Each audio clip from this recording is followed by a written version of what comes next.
Bismillahirrahmanirrahim. Assalamualaikum warahmatullahi wabarakatuh. Kembali lagi bersama saya Hanif Ahmad Rizqullah. Dan sebagaimana yang saya sebutkan sebelumnya, bahwa kita akan mendetailkan kisah-kisah yang telah kita ajarkan sebelumnya, yang telah kita sampaikan sebelumnya. Bahwa sebelumnya kita sudah menjelaskan overview kepemimpinan Abu Bakar dari awal Nabi Muhammad wafat hingga nanti beliau Abu Bakar wafat, dari tahun 11 Hijriah sampai 13 Hijriah. Nah, tapi kemarin kan cuma overview, jadi cuman pembahasan panjang lebar, cuman gambaran besar mengenai kepemimpinan beliau pada saat itu. Nah, pada episode-episode kali ini nanti kita akan menjelaskan secara detail. Dan di episode kali ini kita akan menjelaskan bagaimana pembaiatan Abu Bakar As-Siddiq radhiyallahu anhu. Dimulai dari ketika Nabi Muhammad menjelang sakit hingga beliau wafat, hingga akhirnya Abu Bakar dipilih menjadi khalifah pertama umat Islam. Silahkan disimak.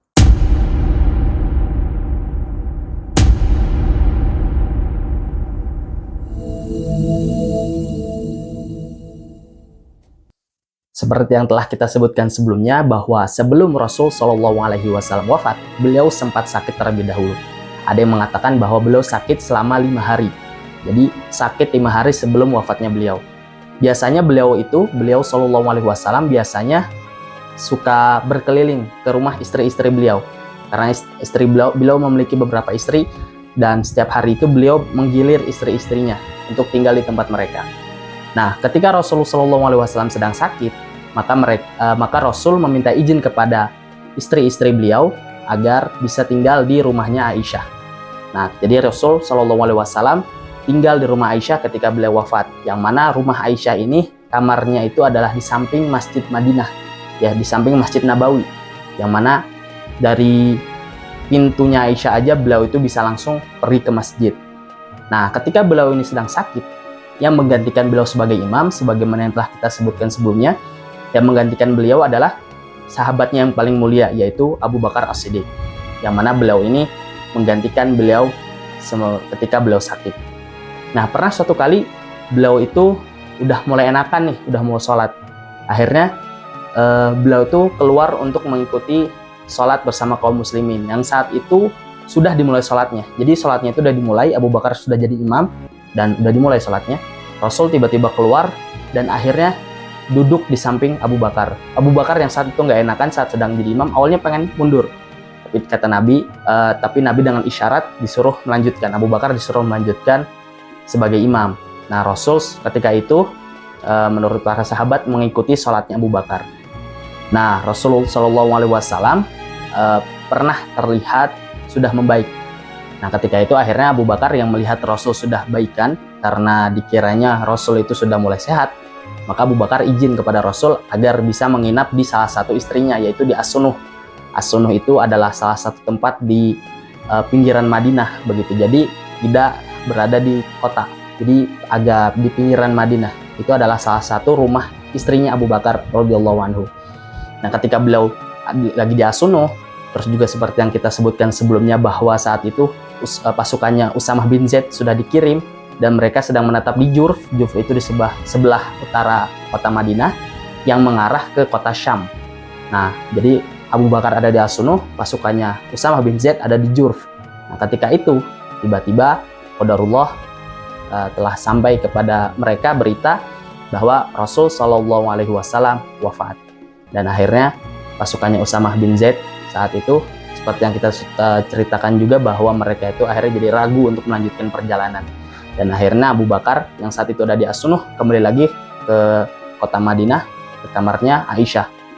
Nah, ketika itu Abu Bakar masuk ke kamarnya Aisyah dan ada ungkapan orang Arab, ya, yaitu ya Rasul, aku akan menebusmu dengan orang tuaku, gitu kata Abu Bakar. Jadi bahkan Abu Bakar pun lebih mencintai Rasul Shallallahu Alaihi Wasallam. Tapi ketika itu beliau juga sudah sadar dan paham bahwa Rasul Shallallahu Alaihi Wasallam wafat di kamarnya Aisyah. Lalu berlanjut seperti yang sudah kita ceritakan sebelumnya juga, para sahabat saat itu langsung kaget dan sangat sedih, sampai semuanya itu nggak bisa mengendalikan perasaan dan akal pikiran mereka. Bahkan Umar pun sampai marah-marah. Akhirnya Abu Bakar berhasil menenangkan mereka dengan perkataan yang sangat indah, menyejukkan. menyadarkan kaum muslimin bahwa Rasul SAW itu udah wafat. Beliau juga seorang manusia dan hanya seorang Rasul. Beliau bukan Tuhan. Jadi beliau tidak pantas diibadahi, dan yang pantas diibadahi hanyalah Allah Subhanahu wa Ta'ala. Dan meskipun Nabi Muhammad SAW telah wafat, tapi kewajiban untuk beribadah dan mentauhidkan Allah Subhanahu wa Ta'ala tidak akan pernah hilang. Nah, setelah itu, maka yang paling pertama kepikiran, yang paling pertama dipikirkan oleh para sahabat itu adalah siapa yang akan menggantikan Rasul, karena kepemimpinan dalam Islam itu sangat krusial gitu ya, sangat penting. Bahkan bukan cuma dalam Islam ya, bahkan kita dalam bernegara, berkeluarga, atau bahkan dalam perjalanan pun kita harus menentukan siapa pemimpinnya, siapa yang bisa memutuskan suatu perkara, dan siapa yang bisa menengahi dan menyelesaikan sebuah masalah yang terjadi di kalangan masyarakat saat itu. Nah, setelah ditenangkan oleh Abu Bakar dan mereka berpikir siapa pemimpin yang harus menggantikan Rasul, maka saat itu muncullah kaum Ansor, kaum muslimin dari kalangan kaum Ansor yang berpikir untuk menggantikan kepemimpinan Rasul. Lalu mereka berkumpul di Sakifah Bani Sa'idah, yaitu adalah salah satu tempat pertemuannya kaum Ansor. Jadi kaum Ansor itu berpikir bahwa Rasul sudah wafat, mereka mengakui, mereka sedih, dan akhirnya mereka mencari orang siapa yang pantas untuk menggantikan Rasul Shallallahu Alaihi Wasallam. Dan saat itu yang menjadi calon ya, yang hampir dibaiat oleh kaum Ansor saat itu adalah Sa'ad bin Ubadah. Sa'ad bin Ubadah ini adalah salah satu pemimpin kaum Khazraj. Kaum Khazraj ini adalah kaum aslinya Madinah gitu. Jadi ada dua kaum besar, yaitu Aus dan Khazraj. Nah, Sa'ad bin Ubadah ini adalah salah satu pemimpinnya kaum Khazraj yang saat itu hampir dilantik menjadi seorang khalifah sepeninggal Rasul oleh kaum Ansor. Nah, ketika itu Abu Bakar, Umar, dan Abu Ubaidah bin Jarrah yang mendengar perkumpulan mereka akhirnya mendatangi mereka, karena ini masalah krusial, nggak bisa diselesaikan dengan sepihak gitu. Nah, akhirnya dari kaum Muhajirin ada 3 orang yang menjadi pelopor ya, yang akhirnya mendatangi kaum Ansor, yaitu Abu Bakar, Umar, dan Abu Ubaidah bin Jarrah. Nah, sampai di sana akhirnya mereka berdiskusi. Yang awalnya ingin berbicara panjang lebar itu Umar yang mengatakan sendiri bahwa sebenarnya dia tuh ingin, udah di pikirannya itu udah ada suatu argumen yang menurut dia sangat kuat yang akan dikatakan kepada kaum Ansor. Nah, tapi sebelum Umar berbicara, tiba-tiba Abu Bakar sudah berbicara, dan kata Umar, Abu Bakar berbicara sebagaimana yang dia pikirkan dan juga lebih baik dari apa yang dipikirkan. Jadi saat itu diskusi itu lumayan krusial dan sangat benar-benar feels-nya itu kerasa gitu oleh kaum Ansor dan juga Muhajirin yang mewakili gitu.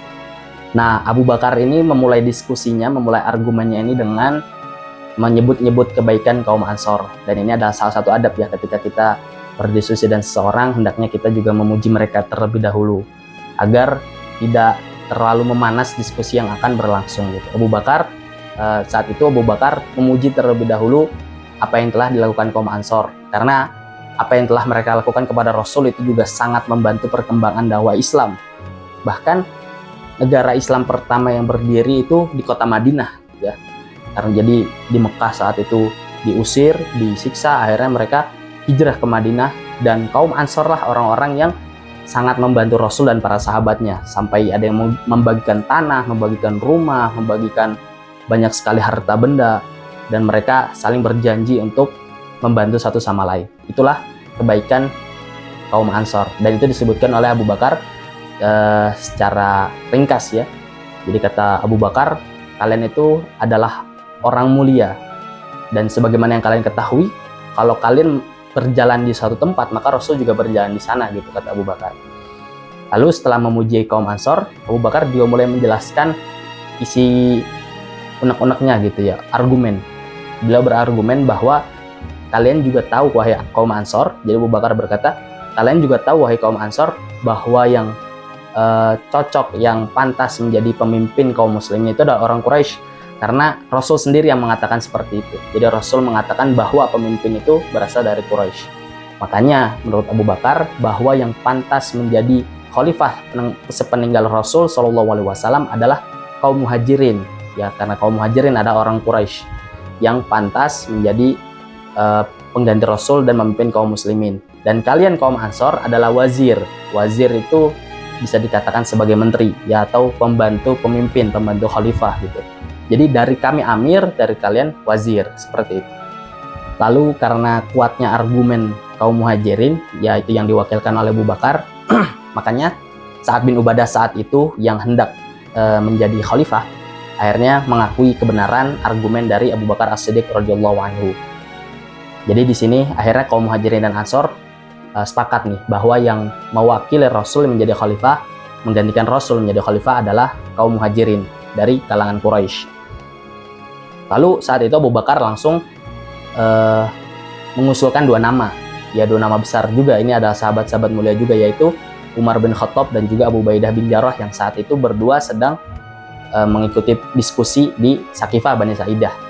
Nah tapi Umar yang saat itu merasa bahwa masa saya jadi pemimpin sedangkan Abu Bakar itu jadi yang dipimpin gitu. Makanya Umar gak mau, karena Umar sadar dan dia tahu bahwa yang paling mulia dari kalangan para sahabat dan orang yang paling dicintai Rasul adalah Abu Bakar As-Siddiq.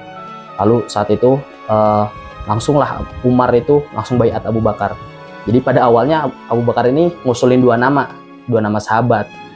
Lalu dua sahabat ini nggak mau dan akhirnya langsung yang dibaiat itu Abu Bakar oleh Umar bin Khattab yang pertama kali. Lalu setelah Umar bin Khattab berbaiat kepada Abu Bakar As-Siddiq, lalu semua yang di sana, Ansor dan semua yang berada di sana langsung berbaiat juga kepada Abu Bakar As-Siddiq radhiyallahu anhu. Dan saat itulah itu jadi momen bersejarah yang sangat menentukan kehidupan dan kelangsungan kaum muslimin selanjutnya ya, di mana kepemimpinan berada di tangan Abu Bakar As-Siddiq, yang mana beliau itu adalah sahabat paling mulia dan juga yang paling kuat memegang Islam. Dan sudah kita ceritakan juga sebelumnya secara garis besar bahwa Abu Bakar inilah yang berhasil meredam api-api fitnah di kalangan bangsa Arab, kalangan Jazirah Arab bahkan. Lalu setelah Abu Bakar dibaiat oleh kalangan kaum Ansor dan kaum Muhajirin yang mewakili di Sakifah Bani Sa'idah, lalu kebesokannya Abu Bakar pergi ke Masjid Nabawi lalu memanggil kaum muslimin lalu berkhutbah di hadapan mereka. Abu Bakar berkata bahwa lastu khairum minkum. Itu salah satu perkataan yang sangat terngiang-ngiang gitu ya, menjadi salah satu hal yang sangat dahsyat yang beliau katakan. Beliau berkata bahwa aku bukanlah yang terbaik dari kalian ya. Bahkan Abu Bakar sendiri yang selalu dipuji-puji Nabi, yang selalu dicintai oleh Nabi, tapi beliau selalu merendah gitu, bahwa beliau bukanlah yang terbaik. Padahal semua sahabat ngakuin bahwa beliau yang terbaik gitu. Nah akhirnya setelah berkhutbah di hadapan para sahabat, akhirnya semua sahabat akhirnya berbaiat semua kepada Abu Bakar yang saat itu menggantikan Rasul Shallallahu Alaihi Wasallam. Nah ada dua sahabat mulia juga nih yang sangat mulia, tapi beliau itu telat untuk berbaiat kepada Abu Bakar, yaitu Zubair bin Awam dan Ali bin Abi Thalib. Ada yang mengatakan di hari pertama beliau berdua itu langsung berbaiat, ada juga yang mengatakan di hari keduanya. Lalu mereka berkata bahwa mereka itu ridho aja Abu Bakar jadi jadi khalifah. Mereka sepakat, mereka tidak sedih dan tidak iri dan sama sekali seperti itu. Hanya mereka agak kesal karena di Sakifah Bani Sa'idah mereka tidak diajak untuk berdiskusi. Ya jadi meskipun mereka orang-orang dan sahabat paling mulia di sisi Nabi Shallallahu Alaihi Wasallam, tapi mereka juga masih punya sisi kemanusiaan gitu ya. Mereka ada kesalnya, ada marahnya dan sebagainya. Tapi itu tidak membatasi mereka dari bersatu dan akhirnya dapat menguatkan Islam dari dalam internal gitu. Jadi mereka nggak ada yang akhirnya membelot sama sekali. Nah tapi di sini ada salah satu kisah yang lumayan mencengangkan begitu ya. Jadi putri Nabi Shallallahu Alaihi Wasallam yaitu Fatimah binti Muhammad, beliau itu bahkan tidak berbaiat kepada Abu Bakar As-Siddiq karena suatu problem gitu. Jadi Fatimah merasa bahwa Nabi Muhammad SAW itu memiliki warisan gitu kepada dirinya karena beliau kan anaknya gitu. Jadi beliau merasa harusnya beliau mendapatkan warisan. Jadi Fatimah harusnya mendapatkan warisan. Nah, tapi Abu Bakar yang saat itu menggantikan Rasul tidak memberikan warisan yang diberikan oleh Nabi Muhammad SAW kepada Fatimah. Jadi Fatimah merasa, lah hak saya ini nggak dapat nih, saya nggak dapat haknya.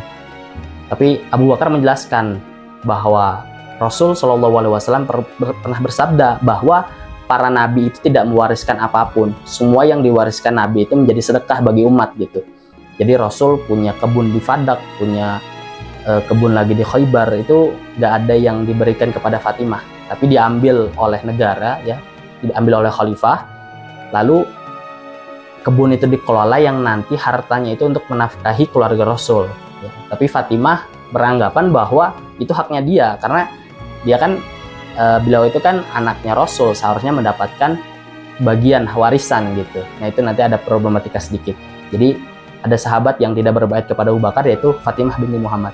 Sampai wafatnya beliau tidak berbaiat kepada Abu Bakar, tapi hanya karena persoalan ya. Jadi bukan berarti Fatimah ini membelot dari kaum muslimin. Beliau juga tidak memberontak kepada Abu Bakar sama sekali. Beliau hanya agak kesal dengan apa yang dilakukan oleh Abu Bakar.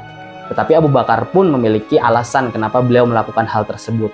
Hal tersebut dilakukan karena Nabi Shallallahu Alaihi Wasallam pernah bersabda, meskipun Fatimah mungkin tidak rela akan hal itu. Jadi ada hikmah di balik hal ini, yaitu bahwa sahabat pun tidak mulia ya. Sahabat pun yang mulia pun masih memiliki kesalahan. Mereka tidak maksum. Jadi sampai ada ungkapan yang mengatakan bahwa kalau sahabat itu maksum, lalu tobat siapa yang kita ikuti gitu. Nah, jadi para sahabat itu nggak maksum. Para sahabat itu punya kesalahan, Bahkan dalam kasus ini pun dalam bukunya mengatakan bahwa Fatimah ini keliru ya, karena Abu Bakar udah punya dalil nih. Abu Bakar udah punya dalil perkataan Rasul Shallallahu Alaihi Wasallam seperti apa mengenai warisan yang beliau berikan. Tapi Fatimah tetap belum bisa ridho menerima gitu, sampai akhirnya beliau tidak berbaiat kepada Abu Bakar. Tetapi dalam kasus ini tetap kita memuliakan keduanya, karena keduanya memiliki landasan dalam mereka bersikap gitu. Mereka nggak bersikap asal-asalan, mereka nggak bersikap sesuai hawa nafsu. Mungkin ada hawa nafsu di dalamnya, tapi mereka punya landasan agama dalam melakukannya. Nah, Fatimah ini tidak berbaiat kepada Abu Bakar sampai wafatnya. Fatimah ini wafat 6 bulan setelah Rasul Shallallahu Alaihi Wasallam wafat. Jadi Fatimah lebih dulu wafatnya daripada Abu Bakar. Nah, sampai wafatnya Fatimah tidak berbaiat kepada Abu Bakar karena kekesalannya tadi mengenai pembagian harta warisan. Tapi pada akhir-akhir hayatnya Fatimah binti Muhammad, akhirnya Abu Bakar datang ke rumahnya dan meminta maaf atas hal yang terjadi gitu. Jadi tetap meminta ridhonya Fatimah, yaitu bukti bahwa satu sahabat gak ada yang maksum, dan dua sahabat tetap memelihara silaturahim ya terhadap sesamanya. Jadi kesal dan punya problem itu bukan berarti kita harus berpecah gitu. Tapi kesal dan terhadap seseorang itu hanya sebagai salah satu evaluasi ya bagi diri kita masing-masing, dan pentingnya untuk memiliki landasan dalam menjalankan sesuatu. Seperti Abu Bakar As-Siddiq, meskipun itu putrinya Nabi ya, putrinya Nabi yang sangat disegani bahkan ya, karena putri Nabi ini sangat terkenal ketegarannya begitu. Nah, setelah Fatimah binti Muhammad wafat, Ali yang saat itu merasa perlu untuk memperbarui baiatnya kepada Abu Bakar As-Siddiq, karena sebelum Fatimah wafat, beliau merasa perlu untuk menjaga hati istrinya yang sedang sakit saat itu ya, karena kan Fatimah sedang kesal kepada Abu Bakar gitu. Jadi beliau selalu menjaga hati istrinya gitu, biar tidak lebih sakit hati lagi gitu. Nah, tapi setelah Fatimah wafat, akhirnya Ali bin Abi Thalib memperbaiki baiatnya kepada Abu Bakar As-Siddiq. Ya, salah satu bukti loyalnya Ali bin Abi Thalib ya. Jadi Ali bin Abi Thalib ini tidak pernah melepaskan diri dari kekhalifahan Abu Bakar, dan beliau juga menerima Abu Bakar menjadi seorang khalifah gitu. Nah, buktinya adalah nanti di episode selanjutnya kita akan menceritakan bahwa ketika memerangi kaum murtad yang tersebar di Jazirah Arab, nah nanti Ali bin Abi Thalib ini juga memiliki banyak andil membantu Abu Bakar As-Siddiq menuntaskan misi-misi untuk memperbaiki Islam di Jazirah Arab. Nah, nanti itu akan kita jelaskan di episode selanjutnya. Baik teman-teman sahabat sekalian, ikhwani fillah, terima kasih yang sudah menonton.